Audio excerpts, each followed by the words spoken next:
오늘 우리가 읽은 본문은 다니엘의 기도입니다. 하느님이 기쁘게 받으신 기도입니다. 그래서 응답된 기도입니다. 그 기도를 통하여 이스라엘 백성들은 바벨론에서 포로 생활을 하다가 이스라엘로 돌아올 수 있는 길이 예비되었습니다. 민족의 회복을 가져오는 기도였습니다. 뿐만 아니라 그 민족의 운명이 달라졌습니다. 이 다니엘 한 사람의 기도로 이스라엘 민족의 운명이 달라지는 그런 기도였습니다. 우리가 배워야 할 기도입니다. 우리 한국 사람들은 많이 기도하는 것으로 알려져 있습니다. 새벽 기도도 합니다. 철야 기도도 합니다. 산마다 골짜기마다 기도원이 세워지고 기도합니다. 그런데 세계에서 유일하게 분단 국가로 살아갑니다. 그뿐만 아니라 신앙의 회복이 점점 더 멀어져 가는 것처럼 느껴집니다. 우리는 이때 다니엘의 기도에서 배워야 할 것이 있을 것입니다. 다니엘이 어떻게 기도했길래 그렇게 처참하고 황폐해진 이방 나라의 종으로 잡혀가서 자기 나라에서 이방의 통치를 받는 것도 아니고 이방 나라의 포로가 되어 잡혀갔던 그들이 70년 만에 돌아올 수 있는가? 우리가 36년 일제 식민지 하에 있으면서 다시는 이 나라가 독립되지 않을 것 같다며 모든 삶을 포기했던 사람들이 많습니다. 그거에 거의 2배가 되는 시간 70년 만에 그들이 그 땅에서 돌아오게 되는 것입니다. 이 다니엘의 기도가 하나님이 기뻐하시며 능력 있는 기도가 된 이유가 있었습니다. 우리는 지난 주일에 살펴보았습니다. 다니엘의 삶이 있었기 때문입니다. 그냥 미사여구를 누려놓은 것이 아니라는 겁니다. 말을 번지름하게 했던 기도가 아니라는 겁니다. 그의 삶이 그 기도에 맞춰져 있었기 때문에 그 기도는 능력 있는 기도가 되었습니다. 오늘 또 하나 이 다니엘의 기도를 통하여 우리가 배울 수 있는 것이 있다면 오늘 본문 2절에 보면 다니엘이 어떻게 기도했는가가 나오고 있습니다. 메대 족속 아하스로의 아들 다리오가 갈대아 나라 왕으로 세움을 입던 원년에 그 통치 원년에 다니엘이 성경책을 읽고 있었습니다. 그 성경을 통하여 예레미야서를 통하여 예레미야가 하신 말씀이 깨달아졌습니다. 예루살렘의 황무함이 70년 만에 마칠 것이라 라는 예레미야의 말씀을 보고 깨달았습니다. 우리는 이 다니엘의 기도 속에서 우리가 배울 수 있는 것은 다니엘은 이 민족의 안타까운 사정을 보면서 이 민족이 회복되기를 간절히 기도한 것뿐만 아니라 이 다니엘의 기도가 능력이 있을 수 있었던 것은 그 하나님의 말씀, 그 하나님의 약속이 그의 기도의 제목이 되고 있었다는 사실입니다. 하나님의 약속의 말씀을 붙들고 했던 기도입니다. 그러기에 그 기도에는 능력이 있는 기도가 되는 것입니다. 우리는 우리의 자녀들을 키우면서도 잘 알 수 있습니다. 자녀들이 아빠, 내가 이게 간절히 갖고 싶은데 이걸 좀 해주십시오. 이러면요, 해줄까 말까 한참 생각해야 됩니다. 근데 자녀들이 아빠 지난번에 해준다고 약속하지 않았습니까?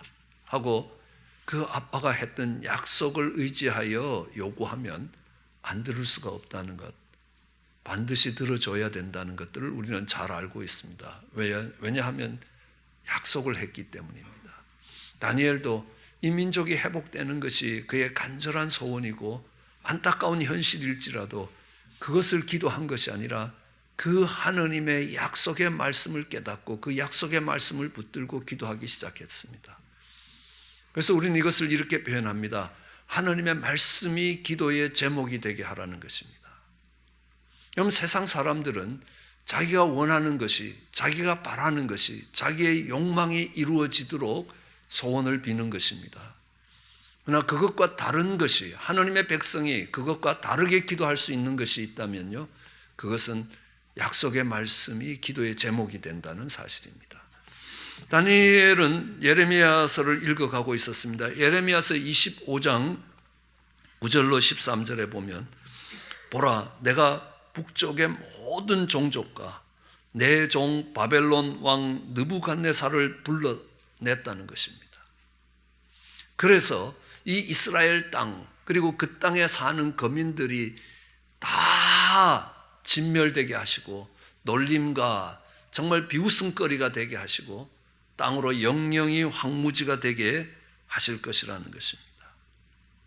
내가 그들 속에 기뻐하는 소리, 그들 속에 즐거워하는 소리, 신랑과 신부의 소리, 맷돌 소리, 등불에 빛이 꺼지게 만들 것이라는 것입니다. 이 땅이 폐허가 되어서 그들이 놀라게 될 것이라는 겁니다. 그런데 그들이 70년 동안 바벨론 왕을 섬기게 될 것이라.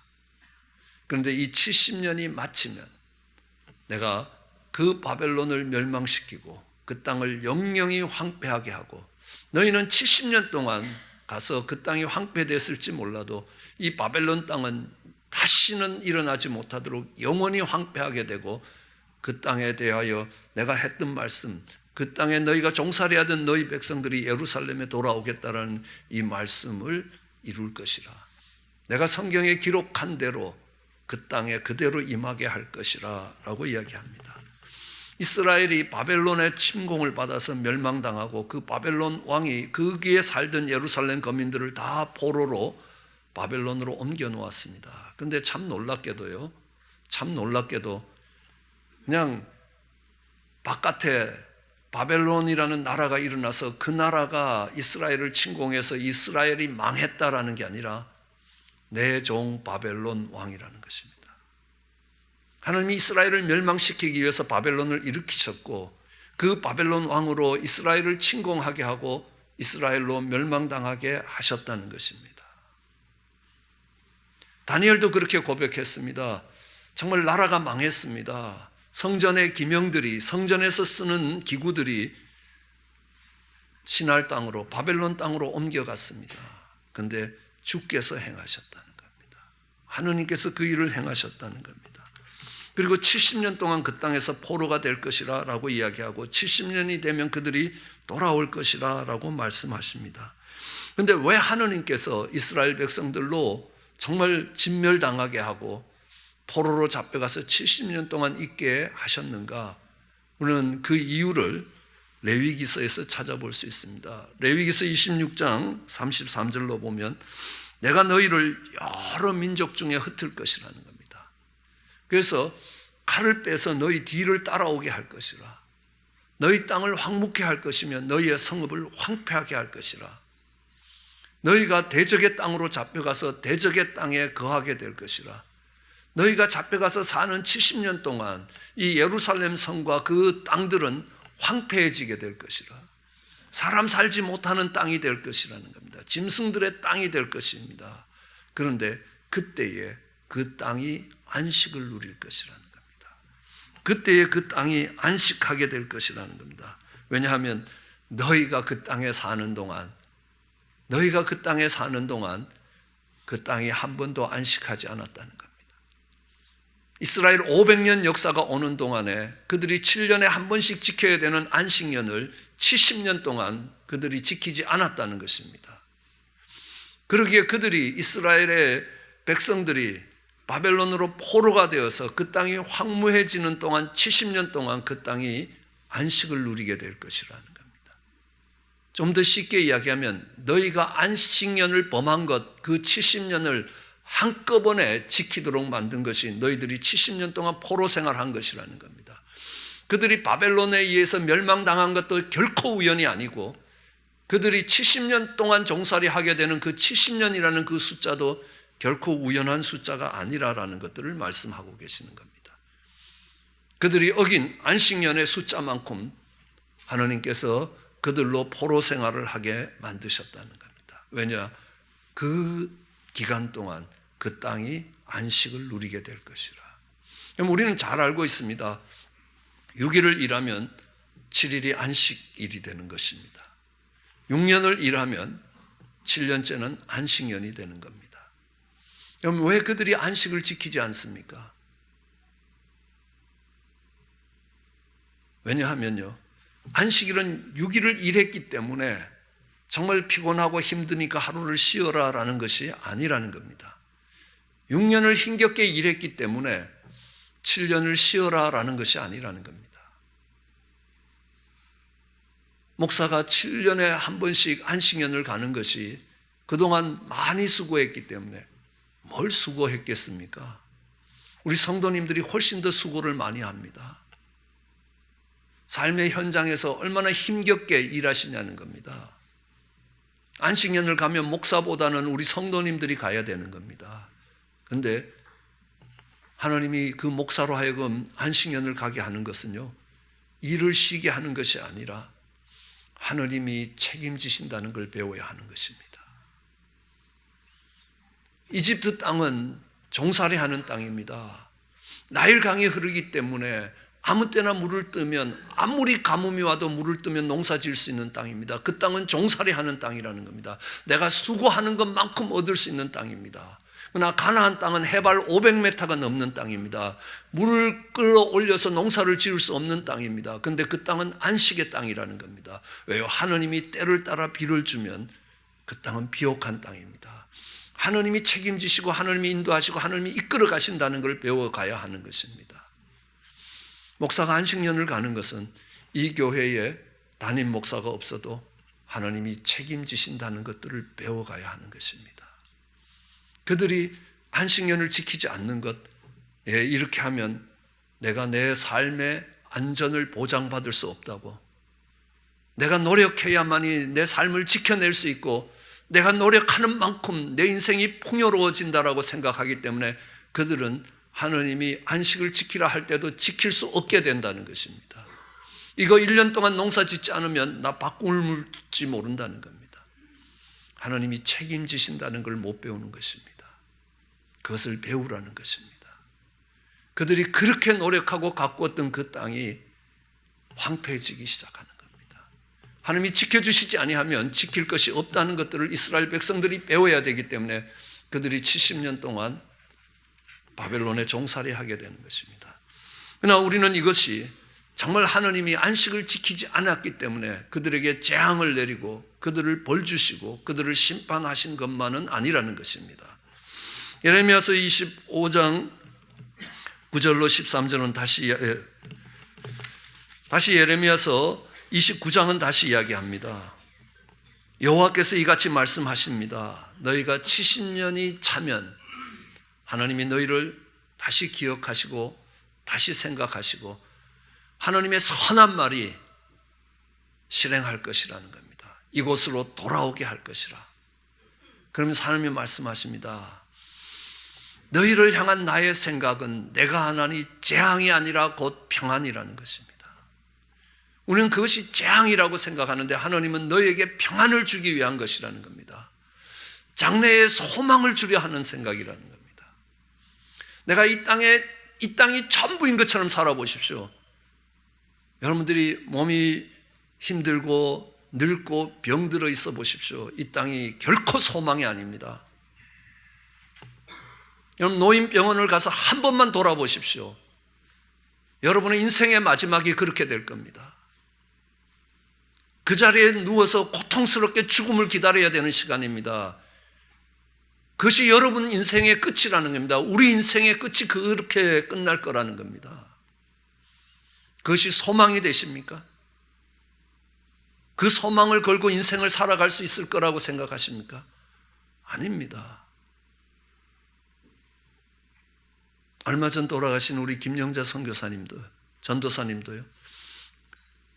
온몸에 암이 퍼진 상태 속에서도 하나님이 나를 부르실 것이라는 그 소망이 그 병상을 이기게 하시는 겁니다. 하나님이 책임지실 것이라는 겁니다. 하나님이 내 인생을 영원한 곳으로 부르실 것이라는 그 소망이, 그 장래의 소망이 우리에게 값진 것임을 하나님이 가르치시기 위해서 하셨다는 것입니다. 그리고 말씀하십니다. 너희는 내게 부르짖으며 내게 와서 기도하라는 겁니다. 너희가 부르짖으며 기도하면 내가 들을 것이고 찾고 찾으면 나를 만날 것이라. 내가 만나지겠다. 내가 포로 중에서 다시 돌아오게 할 것이라. 하나님이 말씀하십니다. 그러니까 반드시 돌아오게 될 것입니다. 그러나 그리할지라도 기도하라고 이야기합니다. 그래야 내가 너희를 들을 것이라 라고 이야기합니다. 전심으로 찾고 찾아야 만나질 것이라고 이야기합니다. 동일하게 에스겔서가 이야기합니다. 에스겔서 36장은 이렇게 이야기합니다. 정말 하느님께서 이 황무한 땅을 다시 회복하시고 다시 돌아오게 만들 것이라 라는 겁니다. 하느님이 너희의 모든 죄악을 정결케 할 것이라는 겁니다. 그때 그 성읍에 사람들이 살게 될 것이고 황폐한 땅이 건축될 것이라. 전에는 지나가는 사람들이 정말 이 황무한 땅이라고 이야기하던 그 땅이 이제 기경될 것이라는 겁니다. 그 버려졌던 땅들이 이제 농사를 짓는 땅이 될 것이라는 겁니다. 그리고 이야기합니다. 정말 옛날에는 황폐한 동산이었는데 이제는 에덴 동산같이 되었다는 겁니다. 적막하고 무너진 성읍들과 성벽들에 다시 사람들이 살기 시작한다는 겁니다.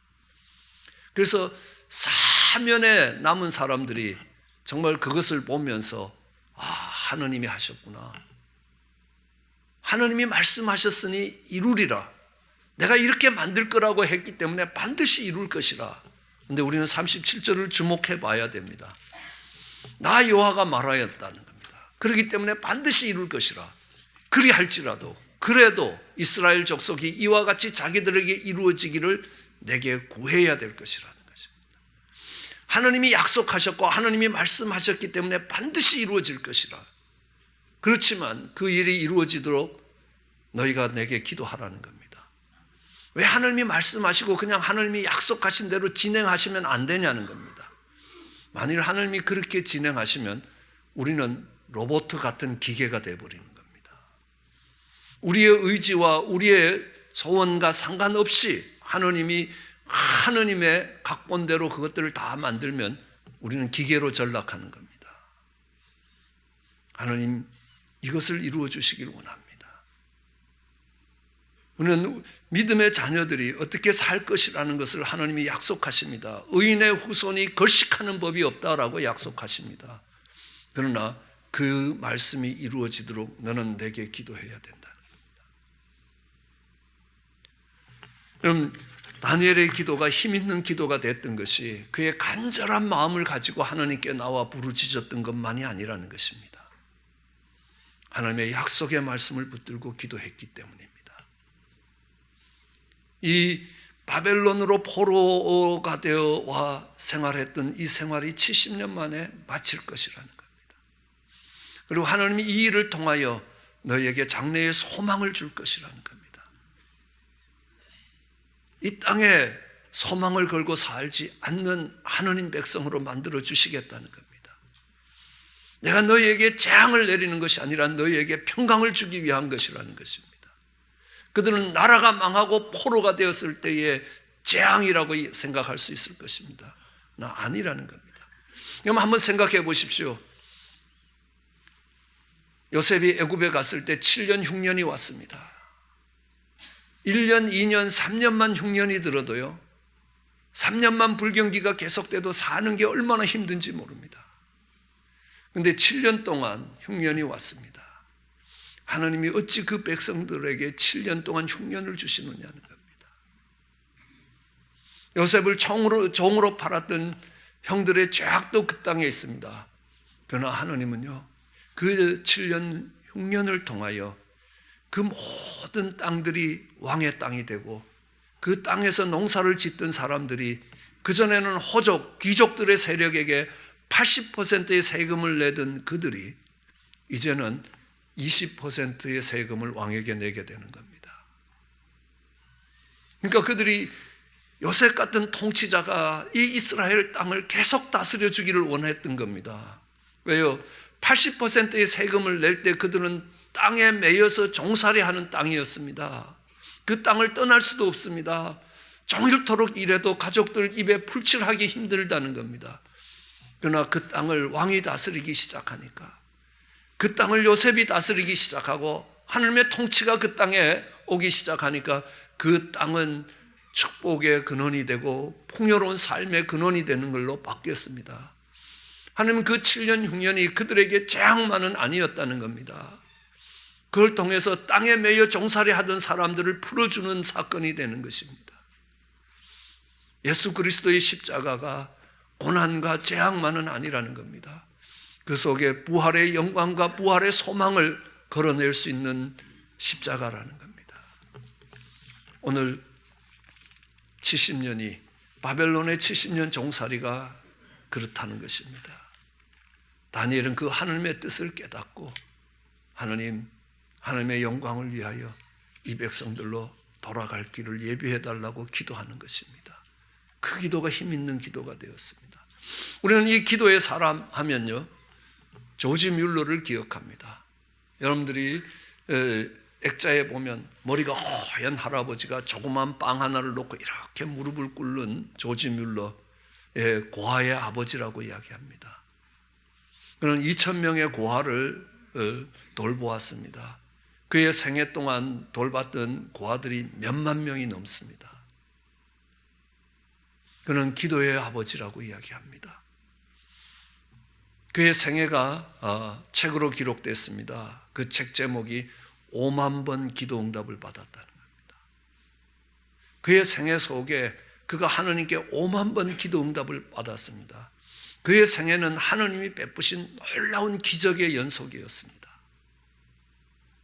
그런데 그렇게 이야기합니다. 조지 뮬러는 그렇게 고백합니다. 나는 평생 동안 성경을 사랑했다. 나는 평생에 성경을 200번 읽었다고 이야기합니다. 나는 단 한 번도 실증을 낸 적이 없다. 30살 때보다 90살 때 더욱더 성경을 사랑했다라고 이야기합니다. 내가 성경을 읽지 않았던 3년은 내 인생에서 잃어버린 3년이라. 기도가 응답되기까지 항상 그 배후에 하나님의 말씀이 주장되도록 했다. 그가 5만 번 기도 응답을 받을 동안에 그가 간절함을 가지고 정말 그 상황의 필요함 때문에 그 고아들을 먹이기 위해서 간절히 기도했을지 모르지만 그 배후에 하나님의 말씀이 역사하도록 했다는 것입니다. 말씀을 근거해서 기도했다는 겁니다. 말씀이 그의 기도의 제목이 되었다는 겁니다. 그것이 그의 사역의 비밀이에요. 말씀이 있는 기도였습니다. 다니엘이 그 하나님의 약속의 말씀을 붙들고 기도했습니다. 약속의 말씀을 믿고 기도한 것인데 그것은 약속하신 분이 누구냐라는 것을 알아야 합니다. 오늘 어린 딸이 아빠에게 와서 아빠 생일에 이쁜 볼펜을 사드리겠습니다. 그래 사주면 좋겠다. 안 사줘도 그만이다. 아직 국민학교도 들어가지 않는 딸이 그거 사줄 것 같지 않습니다. 그런데 우리 딸에게 아빠가 네 생일에 이쁜 인형을 사주겠다. 그러면 우리 딸은요 나가서 이쁜 인형이 생겼다 하고 자랑을 하지 않습니까?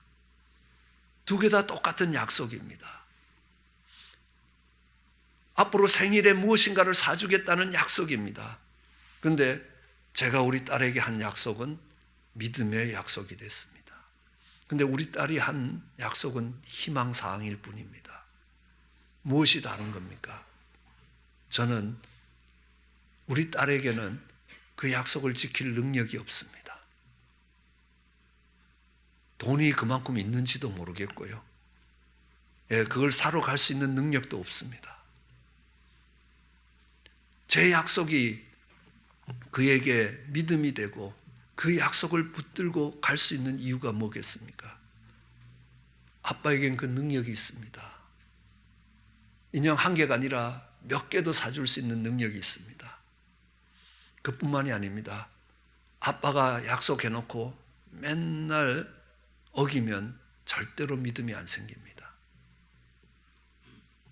그러나 아빠가 신약, 구약, 약속의 말씀을 믿고 살아가는 하나님 백성으로 아빠가 약속하면 아빠는 약속을 신실하게 지킨다. 분명히 지킨다. 그러면요 믿음이 생기는 겁니다. 맨날 까먹고 맨날 잊어먹고 맨날 실언하고 이러면 절대로 그 약속의 말에 믿음이 안 갑니다. 다니엘이 하나님의 말씀을 붙들고 기도할 수 있는 것은 하나님이 크고 두려워할 주님이라는 것, 크신 하나님이라는 것, 이 약속을 하신 하나님이 어떤 분이신지 알고 있었다는 겁니다. 그리고 이 약속을 하신 하나님이 분명히 반드시 그 약속을 지키신다는 것, 하나님을 사랑하고 그 언약을 지키는 자에게 반드시 언약을 지키시며 그에게 인애를 베푸시는 하나님이라고 이야기합니다. 본문 4절이 그렇게 얘기합니다. 크고 두려워할 주님이라. 크고 두려워할 주 하느님, 주를 사랑하고 주의 계명을 지키는 자를 위하여 반드시 언약을 지키시고 그에게 인자를 베푸시는 하느님이라. 다니엘이 고백했던 하느님은 크고 두려워할 하느님입니다. 어떤 일입니까? 느부갓네살 왕이 꿈을 꾸고 내가 이상한 꿈을 꿨는데 해석하라는 겁니다. 꿈을 이야기하면 해석하겠다라고 이야기하니까 네가 내 꿈을 이야기하고 해석해야 된다는 겁니다. 그래야 그 해석이 맞다는 걸 받아들일 수 있다.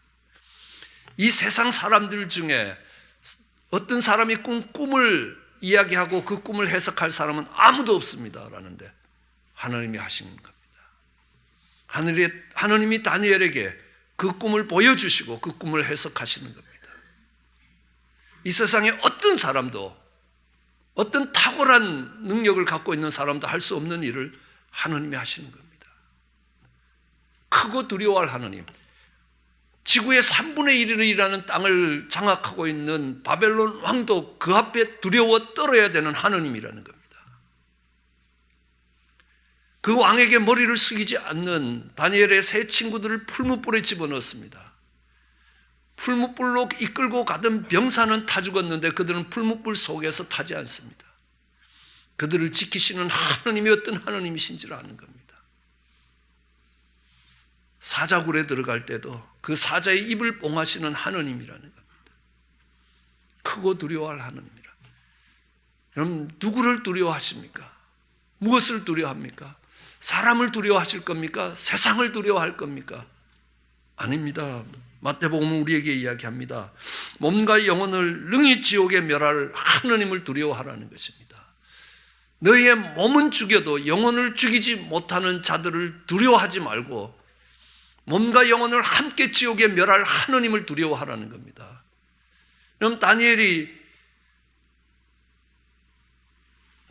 왕의 칙령을 받았습니다. 앞으로 다리오 왕 시대에 어떤 사람에게도 빌지 말라는 겁니다. 한 달 동안요. 그런데 다니엘은 문 열어놓고 하나님께 빕니다. 기도합니다. 왜요? 왕이 무서우면, 나를 사자굴에 집어넣을 왕이 무서우면 그렇게 할 수가 없습니다. 내가 왕을 두려워하는 것이 아니라 만군의 주시오 만왕의 왕이신 하느님을 두려워하는 것이라. 그 하느님 앞에 무릎 꿇었던 것입니다. 그때 하느님이 어떻게 역사하시는지 다니엘은 알게 되는 겁니다. 크고 두려워할 하느님이라는 겁니다. 그리고 다니엘은 고백합니다. 정말 주를 사랑하고 하나님의 언약을 지키고자 하는 사람에게 하나님이 그 언약이 반드시 성취되게 하시며 또 그 마음을 가지고 가다가 넘어지고 쓰러질지라도 여전히 그에게 인자를 베푸시는 하나님이시라는 것. 하나님이 하신 약속을 분명히 지키신다는 겁니다. 하나님은 아브라함에게 내가 아들을 주겠다라고 말씀하십니다. 아브라함이 100세가 되었습니다. 사라가 90세가 되었습니다. 폐경기가 지나도 한참 지났습니다. 그럼에도 하나님이 약속하신 말씀을 반드시 성취시키십니다. 이스라엘 백성들이 애굽에 내려가서 종살이 할 때 너희가 430년 만에 돌아올 것이라 라고 말씀하십니다. 그들이 돌아왔습니다. 하나님이 말씀하십니다. 이스라엘이 나라가 망할 것이라는 것입니다. 그러나 말세에 하나님이 이 땅을 심판하실 때가 되면 이스라엘이 그 땅에서 다시 그 나라를 세울 것이라 라고 이야기합니다. 여러분 생각해 보십시오. 나라를 빼앗긴 민족이 2000년 만에 그 빼앗긴 땅에 다시 그 나라를 세운다는 것이 가능하다고 생각하십니까? 고려의 유민들과 말갈 족속과 거란 족속을 가지고 세웠던 바레라는 나라가 망했습니다. 지금 중국의 동편이고 우리나라 두만강 일대에 그곳에 다시 그 바레라는 나라가 세워질 거라고 상상이라도 할 수 있습니까? 1000년밖에 되지 않았습니다. 1000년의 세월이 지나면서 그 나라가 다시 나라를 이룬다는 것은 불가능했던 겁니다. 그렇지만요, 하나님의 말씀대로 이스라엘은 2000년 만에 그 나라에 다시 돌아와서 나라를 세웠습니다. 얼마나 소름 끼치는 일인지 아십니까? 내가 마지막 때가 되면 이들이 그 잃어버린 그 땅에서 다시 나라를 세울 것이라는 겁니다. 하나님이 말씀하시면 반드시 이루신다는 겁니다. 다니엘은 그 말씀을 붙들고 기도한 것입니다. 아니, 좀 더 다르게 이야기하면 그 약속을 하신 하나님을 믿고 기도했던 것입니다. 그의 기도가 하나님이 기뻐하시는 기도가 됐고, 그의 기도가 역사하는 힘이 있는 기도가 된 것은 하나님의 말씀이 기도의 제목이 되었습니다. 때로는 우리의 자녀들이, 때로는 우리의 가족들이, 사업이, 또는 육체의 질병들이 우리를 붙들어 포로처럼 우리 인생을 묶을 때가 있습니다. 어떻게 회복이 가능하겠습니까? 아니, 회복을 간절히 사모하지 않는 사람이 어디 있겠습니까? 그러나 다니엘의 기도가 그 민족을 회복시킬 수 있었던 것은 그가 하나님의 약속의 말씀을 붙들고 기도했기 때문입니다. 느헤미야가 그렇게 기도했습니다. 예루살렘이 무너졌을 때 그는 이렇게 기도합니다. 이스라엘 백성들이 범죄했을 때 그들이 정말 열방 중에 흩어지게 될 것이지만, 그들이 하나님을 알고 하나님께 돌아오면 그들의 자녀들이 땅끝에 가 있을지라도 다시 돌아오게 만드시는 하나님, 그 하나님, 그 약속을 의지하여 하나님께 나아갔던 것입니다. 우리는 복음도 약속이라는 겁니다. 그 약속을 의지하여, 약속의 말씀을 의지하여 하나님 앞에 나아갈 때 그 기도가 하나님을 기쁘게 하는 기도가 되고, 그 기도가 응답받는 기도가 될 것입니다. 그 기도가 우리의 자녀들의 운명을 바꾸는 기도가 되고, 한 민족의 운명을 바꾸는 기도가 될 것입니다. 그런 기도를 하나님께 드리는 저와 여러분 되시기를 주의 이름으로 축원합니다.